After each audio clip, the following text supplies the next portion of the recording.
Hey guys, we're back with part 2 of simplifying trig expressions. We'll have 3 more problems on this that will start off fairly easy and advance in difficulty. So I hope you're ready for some fun, or probably as you look at it, torture.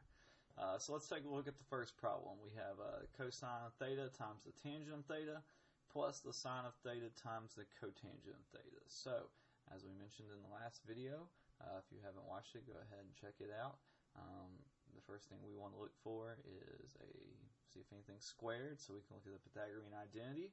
We don't have that, so the next best thing to do is put everything in terms of sine and cosine. So this would give me cosine theta over 1 times sine theta over cosine theta plus sine theta over 1 times cosine theta over sine theta.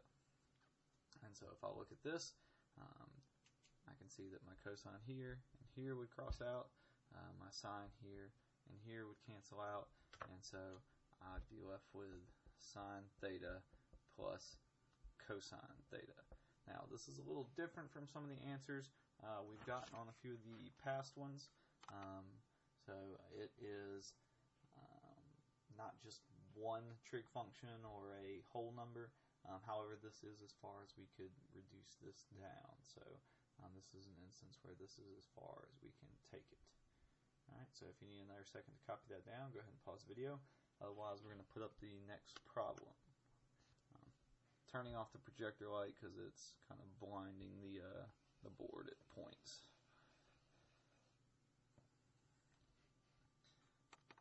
Turn it back on for the beginning of this problem. Alright, so our next problem. We'll have 1 plus cosine theta, and then cosecant theta minus cotangent theta. Alright, so we look to see if there's anything squared. There's not. So then my general rule of thumb is go ahead and put everything in terms of sine and cosine. But I would hold off right here. You could go ahead and do that. However, then what you're going to find yourself doing is using the distributive property and multiplying fractions, which is a little bit more difficult than if we just distributed these as they are and then wrote them as fractions. So I would go ahead and say use your distributive property on this, and then you can change them to fractions. So if we use our distributive property, we'll have 1 times cosecant and 1 times negative cotangent, and then cosine times each of those as well. So what I'm going to wind up with is cosecant theta minus cotangent theta, and then plus cosecant theta cosine theta, and then minus cotangent theta cosine theta. Alright, and so now that we've done this, we still have nothing squared. I would go ahead and recommend putting everything in terms of sine and cosine. So if I do that, I'm going to have 1 over sine theta minus cosine theta over sine theta plus we have 1 over sine theta times cosine theta over 1 minus cosine theta over sine theta times cosine theta over 1. So we put everything in terms of sine and cosine. So now I'm going to want to use order of operations to determine what I'm going to do next. So I have a subtraction sign, addition sign. So here we have a multiplication. We'll want to take care of that next. And here we have multiplication, so we'll want to take care of that next. So I'll have 1 over sine theta minus cosine theta over sine theta plus cosine theta over sine theta. I just multiplied each of these by 1. And then over here you'd have minus cosine squared theta over sine theta. Alright, so fortunately for us, every single one of these fractions has a denominator of sine theta. So we could go ahead and combine all these together. However, some of you might have already picked up and noticed that here we have minus cosine sine plus cosine, minus cosine over sine plus cosine over sine. And so effectively these two are just going to wind up canceling each other out, so we don't even really need to worry about them. So what we're going to be left with is 1 minus cosine squared theta over sine theta. Now, we have a square, so we should probably be thinking Pythagorean identity. And so if we went and looked at our Pythagorean identities, we would see that we have one that is sine squared theta plus cosine squared theta equals 1. Now, here I have 1 minus cosine squared theta, so it doesn't exactly look like this. However, you are allowed to manipulate these identities however you would like, as long as you do it mathematically correct. So for instance, I could subtract sine from this side and from this side and just have cosine, or in this instance I'm going to subtract cosine from both sides, so this identity would look like sine squared theta equals 1 minus cosine squared theta. So we have that 1 minus cosine squared theta, which we have right here, is going to be equal to sine squared theta. So I can plug that in since those two equal each other. So that would leave me with sine squared theta over sine theta. Alright, most of you probably already see where this is going. I'm going to take it one step further just to make sure everyone sees.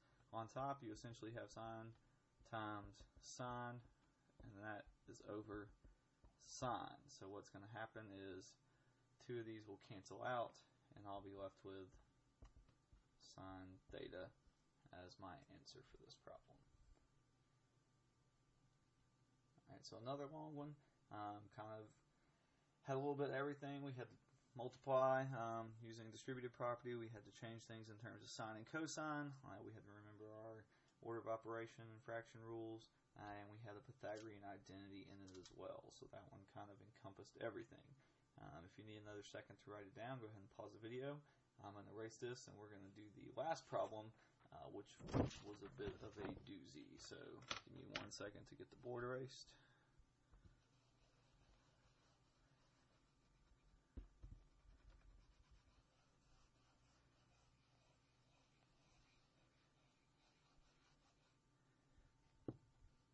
Alright, our last problem.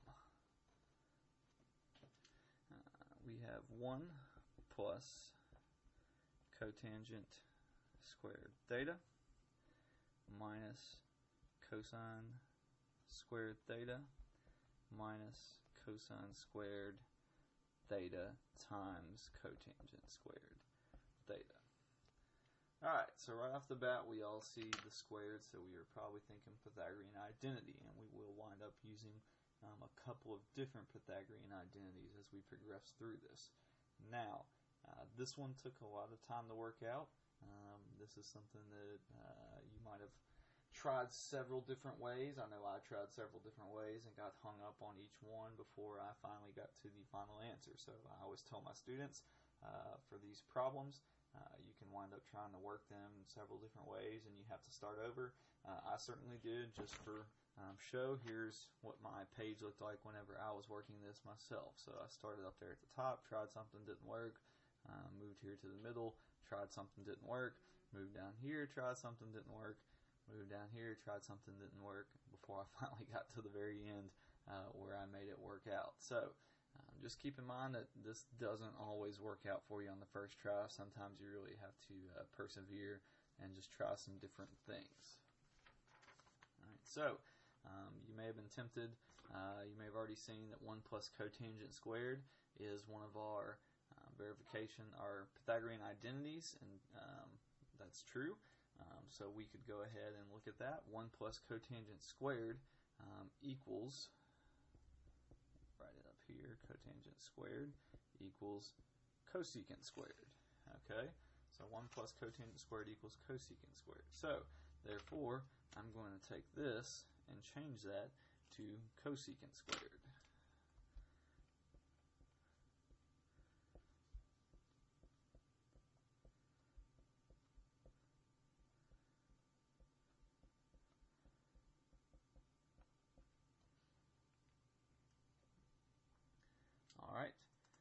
Now, from here, this is where I ran into several different things. I tried putting things in terms of sine and cosine.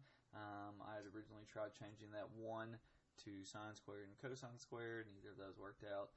And finally, I looked to see a way of maybe changing something to where it equaled cosecant.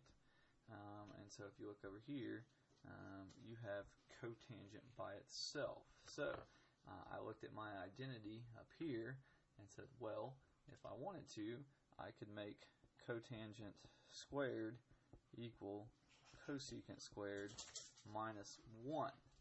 And so again, you may try something and it may not work. In this case, it just so happened to work for me. So let's go ahead and swap that out for this one. So we get cosecant squared theta minus cosine squared theta minus cosine squared theta times cosecant squared theta minus 1. Alright, so now I would want to use my distributive property and multiply this negative cosine into there. So if I do that, I get cosecant squared theta minus cosine squared theta minus cosine squared theta cosecant squared theta plus cosine squared theta. Okay, so now if you look, I have negative cosine here squared, positive cosine squared there, so those are going to cancel each other out. That light is blocking the cosine there. There you go.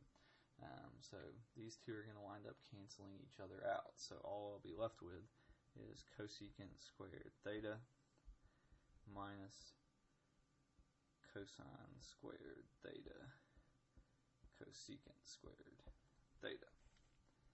Put the light back on. Alright, so if I looked at both of these, I would see that they both have cosecant as a part of them. This could kind of be similar to if you were looking at something like x squared minus x squared y squared. Okay, both of these have x squared, so I could factor that out. Both of these have a cosecant squared, so I can factor that out of the equation. So if I write that, and I pull this out, if I factor a cosecant squared out of cosecant squared, I'm just going to get 1, and then here I'd be left with minus cosine squared theta. Now, you may remember from the last problem that 1 minus cosine squared theta equaled sine squared theta. And sine and cosecant being reciprocals, this is probably the direction we want to go. So we would wind up with cosecant squared theta times sine squared theta. Okay, and so if you put those in terms of sine and cosine, you'd have 1 over sine squared theta times sine squared theta over 1. My two sine squareds would cancel each other out, and so your final answer for this would be 1. So again, this was a very difficult problem in that it was very easy to make some mistakes as you work through it. You probably have to work through it a couple of times to get accustomed to it, and with these problems, it's not always apparent the direction that you want to go, and sometimes there's more than one right way to work through it. So if you figured out a different way to work through it, I'd love to hear about it. You can post in the comments about how you did that. We will take this and start applying it towards verifying trig identities in our next videos, and the basic premise stays the same. You're just trying to make one side look like the other side. A little difficult to explain. It's very easy to see once you start working the problem. So stay tuned till then. I'll have some of those videos posted up in a day or so. Hope you guys enjoyed. Hope this helps. Until next time, thanks for watching.